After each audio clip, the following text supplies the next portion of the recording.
ഇത്ര വലിയ രീതിയിൽ പാടാനില്ലാതായിട്ട് ഞാൻ ആദ്യമായിട്ട്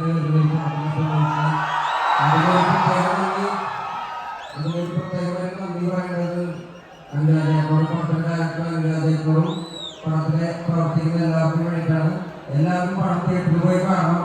പിന്നെ അനുരാധ പറയുന്നത് നമ്മളെല്ലാവരും പെട്ടെന്ന് മറന്നുപോയ വളരെ സങ്കടപ്പെട്ടുള്ള ഒരു കാര്യത്തെ കുറിച്ച് നമ്മൾ വീണ്ടും ഓർമ്മപ്പെടുത്തലാണ്. അപ്പൊ ഇങ്ങനെ ഒരു പടം ചെയ്യാൻ ധൈര്യമായി ഫസ്റ്റ് ഓഫ് ഓൾ കാരണം സിനിമ ചെയ്യാം, എല്ലാവർക്കും സിനിമ ചെയ്യാം, സാമ്പത്തിക നേട്ടത്തിന് വേണ്ടിയിട്ട് ബാക്കിയുള്ള എന്റർടൈൻമെന്റ് പർപ്പസിന് വേണ്ടി സിനിമ ചെയ്യാം. ഒരു പ്രത്യേക ഒരു കാര്യം നിങ്ങളെല്ലാവരും മറന്നുപോയ ഒരു കാര്യം നിങ്ങളുടെ ഉള്ളിലേക്ക് എത്തിക്കാൻ വേണ്ടി കഷ്ടപ്പെട്ട് സിനിമ ചെയ്യുന്ന കഷ്ടപ്പാട് അത് വേറെയാണ്. അതെനിക്ക് മനസ്സിലാവും. താങ്ക് സോ മച്ച് അനുരാജേട്ടൻ ഫോർ ദ ഓപ്പർച്യൂണിറ്റി. ഞാൻ കാണുന്നത് പ്രമോഷൻ വലിയൊരു പരിപാടിക്ക് മക്കൾക്ക് അപ്പൊ എല്ലാവരും പണം തിയേറ്ററിൽ തന്നെ പോയി കാണണം. Thank you.